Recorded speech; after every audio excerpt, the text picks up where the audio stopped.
This is Gareth Southgate, and this is the Three Lions podcast.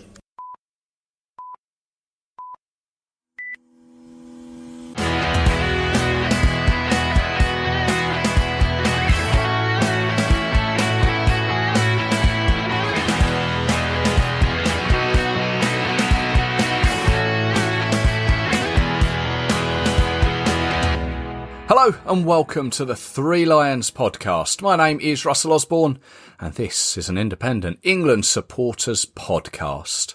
Thank you for all the feedback on the previous episodes, despite the last one. Looking back at perhaps a disappointing international break, you did seem though to enjoy it, so thank you.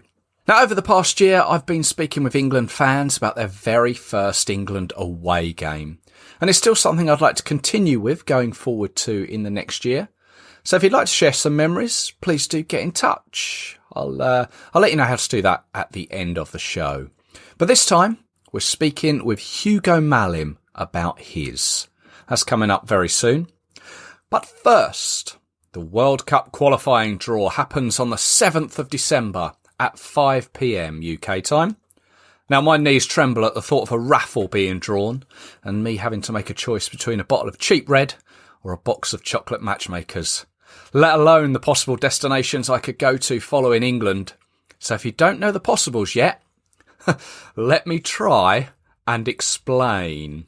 Now, England are a seeded nation, which means we'll be in pot 1 alongside Belgium, France, Portugal, Spain, Italy, Croatia, Denmark, Germany and the Netherlands. So we can't be drawn against any of those. And apparently, it's the first time all the supposed stronger nations have been seeded together. Now, there are 55 nations being picked from 6 different pots, which means that there will be 5 groups of 6 and 5 groups of 5 once the draw is complete. And European nations will make up 13 spots in the Qatar World Cup, 10 group winners, and the other 3 spots, well, they're going to be filled by playoff winners and the best 2 Nations League group winners who do not finish in the top 2 of their World Cup qualifying group. Get that? The 12 playoff teams will be drawn into 3 separate playoff paths, each of which will comprise a semi-final and a final, with the 3 winners heading to Qatar. It is complicated, so here's hoping that we win our group and we don't have to get involved in that. Now, we don't know if we'll be in a 5 or 6 nation group, but we do know that all of next year's Nations League finalists will be in a group of 5. So that's Belgium, Italy, Spain and France, as those finals will take place over the World Cup qualifying match days of 7 and 8 in October. I'm guessing that the majority of teams will be hoping for a 5-nation group. Cuts down on costs, etc. But with 4 of the 4 already being filled by pot 1 teams, if my maths is correct, we have a 1 in 6 chance of filling that last spot for a 5-team group. On the plus side, from a supporter's perspective, get a 6-nation group, more potential places to visit. Obviously COVID permitting. And on that point, remember the days of hitting Skyscanner straight away? Well, that may just have to wait a while longer. And it's worth pointing out that there are 6 nations that England have never played before. Serbia, Bosnia and Herzegovina, North Macedonia, Armenia, Faroe Islands and Gibraltar. So, who could we be drawn against? We know about pot 1 and who we can't be drawn against. Pot 2, Switzerland, Wales, Poland, Sweden, Austria, Ukraine, Serbia, Turkey, Slovakia and Romania. Still some tough nations in there, all of which would give us a game, and the possibility of going away to the likes of Ukraine, Serbia or Turkey, should we be allowed, all would be quite intimidating. And Turkey, well, that's got history. Despite last playing them away in 2003, back then no away fans were permitted, so it's been quite a while since we've been to Turkey away. 1993, last time England fans were allowed in there. Personally, I'd be keen for either Serbia or Romania, having never been to either. Pot 3, Russia, Hungary, Republic of Ireland, Czech Republic, Norway, Northern Ireland, Iceland, Scotland, Greece, and Finland. Now, depending on how you look at it, the possibility of 3 home nations there. Do we want Scotland again? We could play them before the Euros, then in the Euros, then afterwards. Could we go to Iceland again after not being able to go this year? Again, COVID permitting. Tough one, this. Personally for me, Hungary or Finland, I think. Pot 4, Bosnia and Herzegovina, Slovenia, Montenegro, North Macedonia, Albania, Bulgaria, Israel, Belarus, Georgia, Luxembourg. And you'd hope that any of these nations would be beatable home or away. There, of course, was the incident with Bulgaria before, so I can't imagine they'll be high on anyone's list, footballing-wise. Israel would be interesting. And despite playing them away once since 1983, Luxembourg would be an excuse for many newspapers to bring up previous negative England stories. So it might be good to go there and show them we can behave like we did in Kosovo. And can I get a midnight train to Georgia? Now, I went to Kosovo via Albania last year. I must say I liked what I saw. And I saw their new stadium, which was just about to host its first game. I'd be happy to go back there again, if I'm honest. Pot 5, Armenia, Cyprus, Faroe Islands, Azerbaijan, Estonia, Kazakhstan, Kosovo, Lithuania, Latvia, and Andorra. 3 of those nations that we've never played feature in this group, so a high possibility of one of those. Although looking at them, I'm now thinking of costs to get to each of them. And Kazakhstan is one of the nations where our name comes up with a little asterisk by it, because they come under the excessive travel category, where a maximum of 1 pair of teams from a particular group can be drawn together. For example, one of the other groups, Azerbaijan, can only be drawn with one of Iceland, Gibraltar and Portugal. But where it concerns us, Kazakhstan can only be drawn with one of Andorra, England, Faroe Islands, France, Gibraltar, Iceland, Malta, Northern Ireland, Portugal, Republic of Ireland, Scotland, Spain and Wales. So our chances of being drawn against them, I guess, is slim. Shame though, as I didn't get to go last time. And when you consider that most of Kazakhstan lies in Asia, if you think about the Ural Mountains, and it borders a fair few other stans, I'm not even going to try and pronounce, China too, I don't know why they aren't in the Asian qualifying group. But Azerbaijan looks interesting, and they hosted the Europa League final a few years back. Plus, they're a Euro host nation as well, aren't they? Now, the last pot is pot 6. Malta, Moldova, Liechtenstein, Gibraltar, San Marino. Please, not San Marino again. Obviously, the lower you go down the pots, the smaller the potential grounds get, and the lesser allocation of tickets for away supporters becomes. We're talking top cappers and ballots now. Gibraltar would excite many. I know that they were looking at building a new national stadium, but I don't think that's done. I don't even think a spade has hit the ground yet, actually. But having been to their current national ground, it is a small one, and it's right next to the runway, in fact. Now, in the past, they have played elsewhere. Initially, they played in the Algarve in Portugal. But more recently, home games to the Republic of Ireland and Denmark were played at the home Victoria Stadium. So, who knows? Although having experienced an aborted landing going towards that big rock, I know where I'd rather be going. So there are our possibilities. What would be the best draw? If we were to consider FIFA rankings, the best draw, although not the most exciting, would be Romania, Finland, Luxembourg, Andorra and San Marino. Again, taking in FIFA rankings, the worst draw, the higher ranked nations, would be Switzerland, Russia, Bosnia and Herzegovina, Cyprus and Moldova. I think we could qualify from that group. And then I thought, what about the most expensive from a supporter's perspective? You've got to include the Scandinavian options and any flight costs across all of those nations. So maybe Sweden, Finland, Israel, Kazakhstan, Malta. And then I guess the cheapest one. You've got to look local, haven't you? Wales, Scotland, Luxembourg, Andorra and San Marino. All fairly easy to get to. We shall wait and see. As I say, the draw is December the 7th at 5 p.m. and we'll have a look back on that draw and see how close we got. Now, you may remember our European Championships look back from earlier in the year.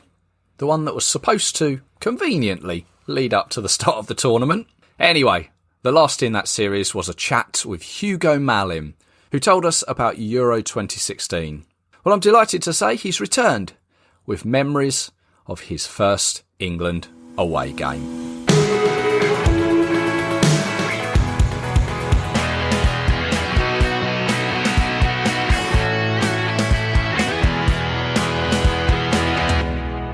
I'd like to welcome back to the Three Lions podcast, Hugo Malim. Hello, Hugo. Hey, how are you, Russell? I'm very well, thank you. We spoke previously about your Euro 2016 experience, but this time we're looking back at your first England away game. Yeah, so 10 years ago, September 2010, Yes. in Basel, Switzerland. Yeah. This was a Euro 2012 qualifier, wasn't it? Correct. One thing that immediately comes to my mind with this one, and just from personal recollection, this was about 7 or 8 days before I actually got married, this particular game, and I was allowed to go on an away game. Oh, nice. I mean, the only thing, though, you were not spoilt with the weather, for sure. No, that is correct. It was rather a wet one, wasn't it? Yeah, definitely. Terrible weather for I was there for 3 days. I mean, 3 days. 3 days, and it was just dreadful weather for the whole stay. When we spoke about your Euro 2016 experience, you were living in France at the time. Were you in France back in 2010? Correct. So I took the train direct from Paris to Basel. I think the journey is something like 2 hours, a bit more than 2 hours. It's really quick. So you leave from the station, which is Gare de l'Est, which is not too far from the infamous Gare du Nord station, but it's day and light compared to Gare du Nord station. It's much nicer. The neighbourhood is nice as well. And already, one thing that you notice when you are a newbie on the England scene is the amount of England supporters, on the train, which I didn't expect at all. You know what I mean? Because I was in Paris, I thought there'll be just me and just, people going to Switzerland, because the game was not a weekend game. It was a weekday game. I think it was a Tuesday or Wednesday. Yeah. Tuesday. So Tuesday, correct. So I'm boarding the train on a Monday, I think lunchtime, and it's full of England supporters. The bar on the train was just full of England supporters, and we just, ran the place dry. Actually, the woman at the bar at the end said she never experienced anything like this, and she gave me a little bottle of rosé champagne at the end to thank me. Oh, very nice. She just thanked me. She's like, okay, thank you. But yeah, apparently she was a bit embarrassed because the train was actually doing Paris, Basel, Geneva, or Zurich. I think no, Zurich. And she said to me she won't be able to serve any more alcohol because she had no more. So so that's the first thing that shocked me. I knew there was going to be some England fans, but not so many already on that train. Well, I think that is one of those things that, as England fans, we'll always try and find, possibly the cheapest way, but alternative ways to get to games and grounds rather than going direct. Yeah, and I think that one, especially if you are in and around London, and if you want to go to Switzerland or countries around, like this, Paris is definitely a good option rather than flying. Yeah, or even drive if you can. I guess so. I guess just a Eurostar to Paris and onwards then. Yeah, because you can walk, as I said, from the Eurostar terminal in Paris, you can walk to that train station and then off you go to Basel. If we play Luxembourg, same thing one day. If we do that, same thing. If it's been quite a while since we played Luxembourg, but yeah, one day. One day, yeah. So yes, that first game, Switzerland 1, England 3 was the result. So at St Jacob Park, which I thought was quite a tidy little ground. Admittedly, I'd been there before to watch a Basel game with a friend of mine who was living in Switzerland at the time. But I think it's a quite smart little ground. Yeah, I think it's again we talked about it during the last podcast. It's one of those, as I call them, English style football grounds. You know what I mean? So four stands, and I really enjoy. I thought the atmosphere in the ground was fantastic from the England supporters throughout the game, with non-stop chanting for 90 minutes. The only thing, though, because we played them again in 2014, yes. I suspect that game they oversold the away end, because I arrived just before the national anthems, and I couldn't find anywhere to seat, even though you don't sit, in the away end. But, I had to stay on that concrete bit, where you're not supposed to be normally, because in 2014 they wouldn't let anyone be there by the infamous fences. Yes. I think they oversold a little bit, which is fine. I don't mind, but it was really, really packed that night. So where were you standing? What, right sort of behind the goal, or? Behind the goal, yes, a lower tier behind the goal. And if you look at the video on YouTube, it would be on the on the left-hand side. So the left-hand side of the goal behind it. Yeah. So that makes sense. I was on the right-hand side on the lower tier in the corner, I think, if I remember correctly. But yes, they say about these grounds sort of very English-like, and yes, that is. But on the outside, I seem to remember it had like a shopping centre underneath. Yes, that is correct. There is a shopping centre, and there was something about it. They were selling like all these. It was a bit strange. There was something. They were selling beer and sausages. I don't know why. I still remember it. It was really strange. Like you were buying a beer, and they were giving you like the sort of like sort of a deal. If you buy your beer, you get a sausage. So I don't know, like a hot dog or something. Yeah. So I don't. I just remember that from those stands. But yeah, I agree with you. It's sort of a bit like the ground in Oslo. It's like a shopping centre / stadium. Yeah, I wonder if these shopping centres are open whilst the game is on, because that just must be carnage. If you're going there for your local or your weekly shop at the equivalent of Tesco or whatever, and there's a game going on at a time, just must be chaos.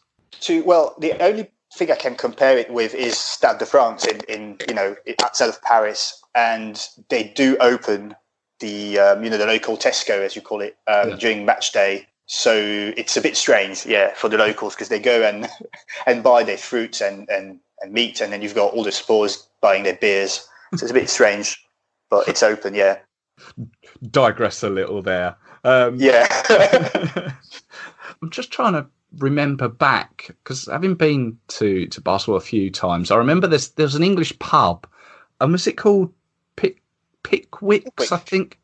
Pickwick's, yeah. And I went to another one. I went to the Lord Nelson, which I know is bad, and since then I just cringe so much. I always try not to go to Irish pubs or English pubs, when I'm abroad.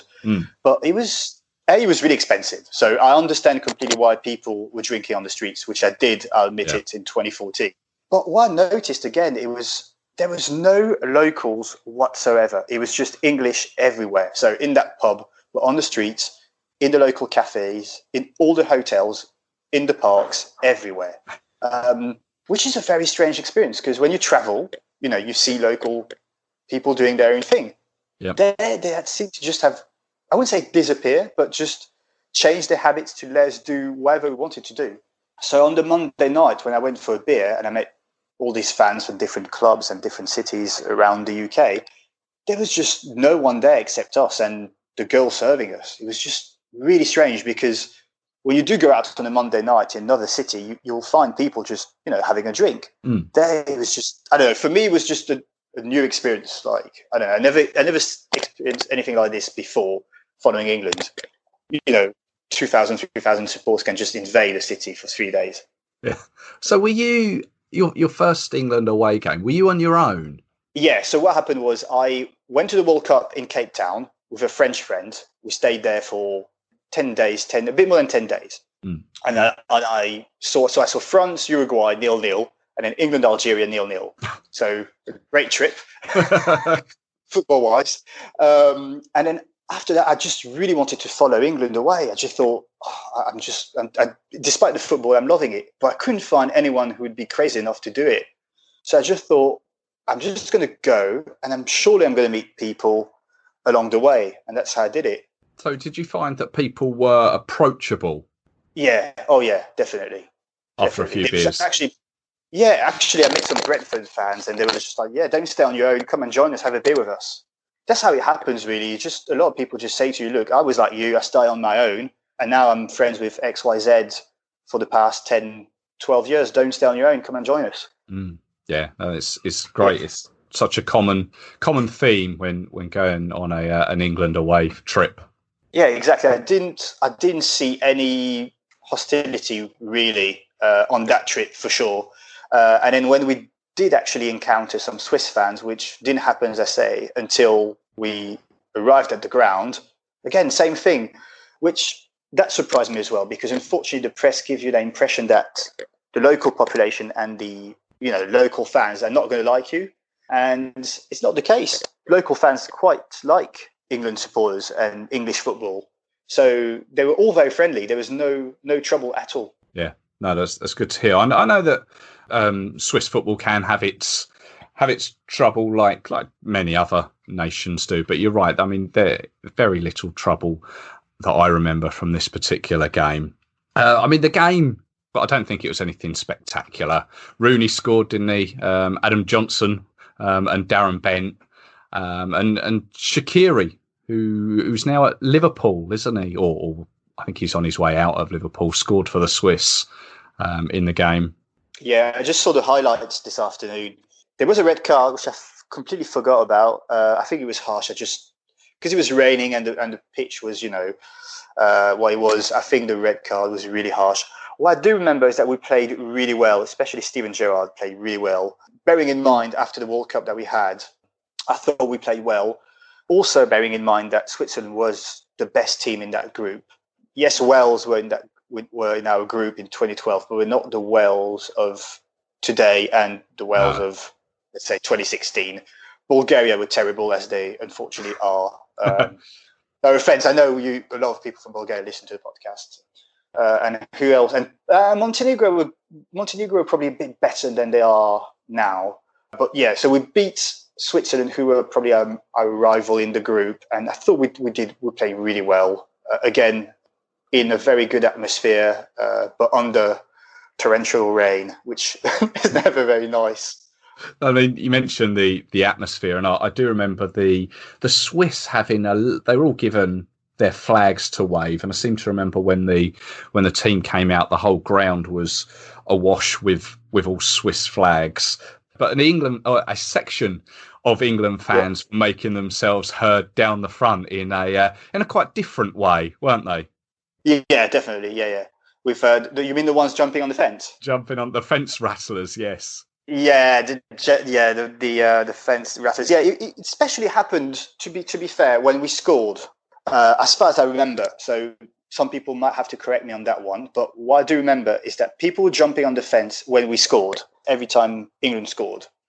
And the stewards didn't really care, to be honest. They didn't say anything, because at some point, I think it was when we scored the third one, personally, I'm not going to lie, I tried to jump on the fence, but I had a bit too much to drink, so I gave up. Right.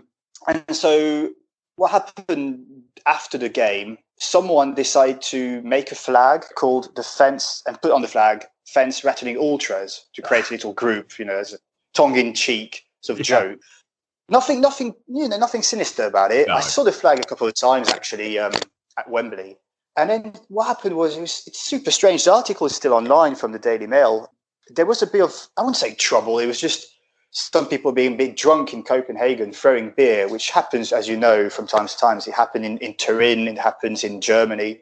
So the Daily Mail ran an article saying there was a new group of hooligans running around havoc in Europe called the Fence Rattling Ultras, and the FA was looking into it. So I guess the poor lad who created, the whole thing, the whole Twitter account and the flag, etc., got into trouble for something that was just, a bit of a joke, nothing bad. But anyway, because again, I remember very well, the security at the stadium didn't care at all. They just didn't mind. But again, in 2014, when we went back there was no more messing about with the fence. Yeah. I imagine it's something that the Swiss authorities probably encountered on a fairly regular basis in league games. Yeah, because they've got ultras in Basel for sure. Because I've seen videos of them when they played, I think in Liverpool. So yeah, they've got ultras, so they're used to it. We were nothing compared to their ultras for sure. Yeah, I think it was just as you say, a few younger lads who'd had a few drinks throughout the day. Yeah, exactly. I mean, generally, I mean, we've seen worse with England. It wasn't anything too bad, but yeah. Listen, it got blown out of proportion, and the FA had to do something. I understand, but yeah, it was it definitely wasn't a firm of hooligans who were, running around Copenhagen beating up people, because I was in Copenhagen and nothing happened there. Yeah. I mean, as we were chatting before we hit the record button, there was, as you say, like 2,500 England fans descended on the city, and you mentioned that the local politician made a big deal of it. No, so what happened was, I don't know if you remember, because Switzerland is what it is, to have a drink there is quite expensive. So I think a pint is something like €9, if I remember correctly. Right. Someone will have to check on that one. Anyway, so it's quite expensive. I remember it cost me it was quite budget, for the week, for the 2 days. Anyway, So a lot of people decided to drink on the streets, which was allowed. Another thing that did shock me is that there was very little police in Basel, as far as I remember. Like, I didn't see much police walking around. So people were just drinking on the streets. And so what happened is that the local population complained about the noise, complained about how dirty the streets were, after the game, because a lot of cans of beer and bottle of beer were left around. So they complained, and they asked for future England games or future big international games not to be played in Basel. And so what happened is the mayor of Basel wrote an open letter to respond to the criticism, because apparently it was quite harsh. And so he posted the budget, so how much it had cost the city to host the game. Yeah. And then he also posted the income that the game generated for the 2-3 days. And it was just the income was nowhere near what it costs. So that's why, the criticism just stopped after that. And then, as I've been saying a few times now, we came back in 2014. Yeah. And again, it must happen week in, week out with the Swiss League when opposition teams come to the city. They must have, perhaps not so much litter around and beer cans, because they'll be used to paying what they'd regularly pay in pubs and drink inside. But I can't imagine that gained much momentum. Yeah, I think what it is, Russell, to be I've never been to Swiss. I don't know what the league is called in Switzerland. So let's say Premier League Swiss game. I don't know what it's like, but I think what shocked the locals, if I understand correctly, is to have the whole city, because that's what I remember from it, from 9 a.m, from the train station. There was a square there from the train station. When you arrive, there's this massive square, all the way to that main street where you mentioned there is all the pubs, with that English pub, Mr. Pickwick, where it's called, full of football supporters just drinking there. I think that's what shocked the locals, really. And also, I remember in my hotel, the woman who was running it told me that some England fans had trashed their rooms. So some people do unfortunately misbehave. It's no longer the misbehavior of the 80s and the 90s, right? But it's still, I call it the stag do misbehavior. You know what I mean? So people, it's a bit strange, right? It's related to football, but it's more antisocial behavior. So I think that's what shocked the local population. They didn't expect that. They thought it was going to be, probably fans coming, having a drink, and then go to the stadium, go to bars and having a drink, where this was really people just, drinking on the streets from 9 a.m. to quite late at night. Yeah. I don't think they were expecting that at all. And so, and they didn't realize that, yes, it was a bit of a nuisance for a day, especially the match day, because, as I said, on a Monday night, it wasn't that bad. But at the end of the day, the money that we brought in for the city is, nowhere near the nuisance they experienced on the day. And as I said, there was no trouble. There was no fighting. There was no, major incident apart from, people being a bit silly. Yeah. So that was your first game. And was that the first of many? Yeah. I mean, I was a member for actively 6 years, and then I renewed after the Euros to do a couple of games, but actively, for 6 years. So traveling from Paris to wherever England was playing, and then doing the home games. So a nice little hub to have, Paris, because you can get to various places, as you say, within that sort of area of Europe.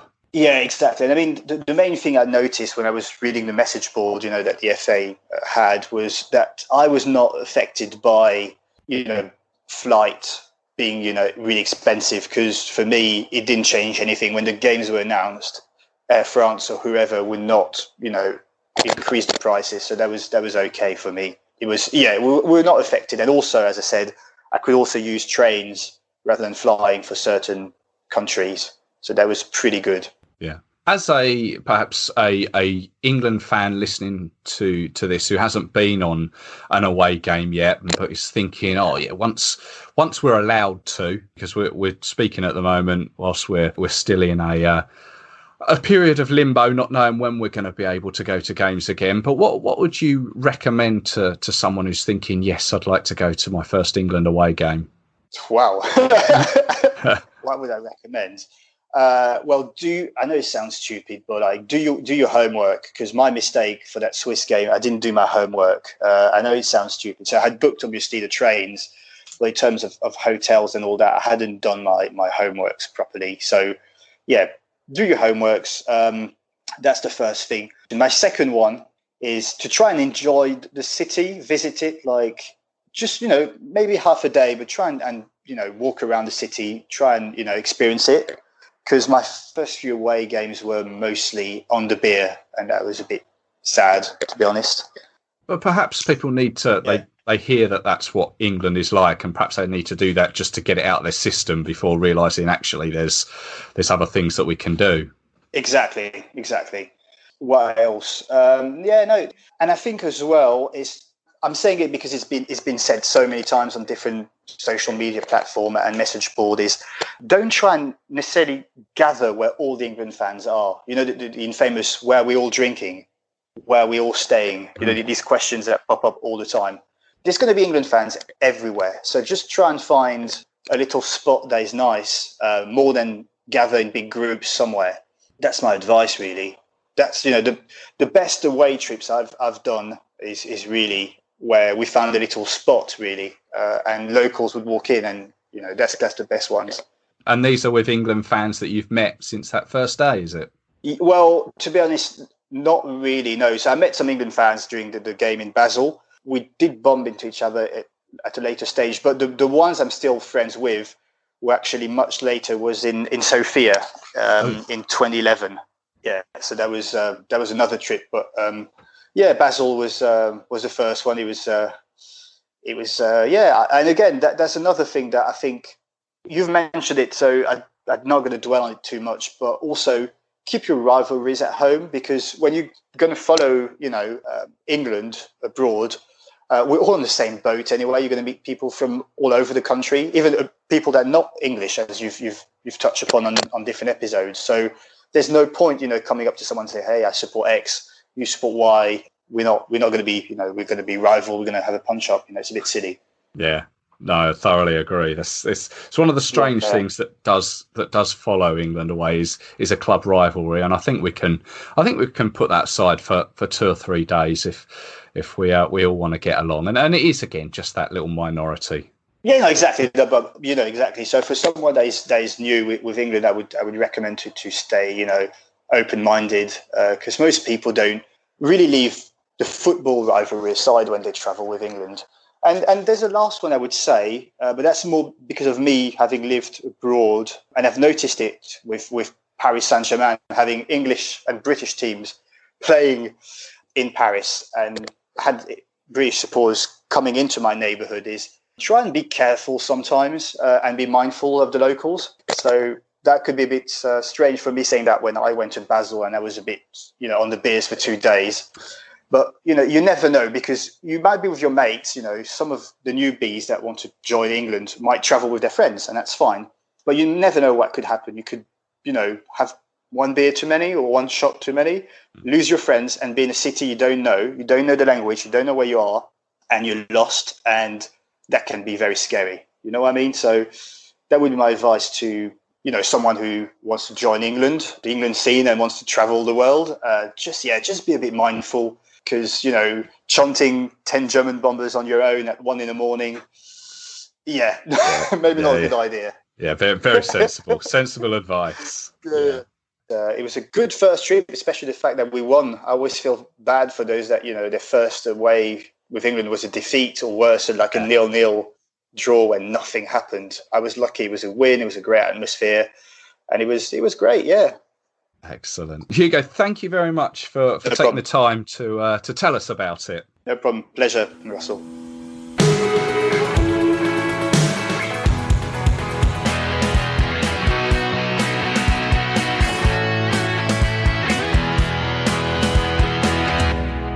As always, great to speak with Hugo. Thank you for his time there. And I've got another chat with a supporter coming up before Christmas. Thank you for listening. Always appreciated. And as I alluded to at the top of the show, you can get involved. Just drop me a line on Twitter, Facebook, just search 3 Lions Podcast, or email 3lionspodcast@gmail.com, and we'll go about setting something up. As I also mentioned, the World Cup draw is coming up December the 7th at 5 p.m, and I'll be back with an episode shortly after that with some reaction to it. So please do stay subscribed. Fingers crossed it's a decent draw. Until then, take care, look out for each other. Lockdown nearly over in England, and we move into this tiered system. Next thing you know, we'll be allowed back into grounds. Cheers.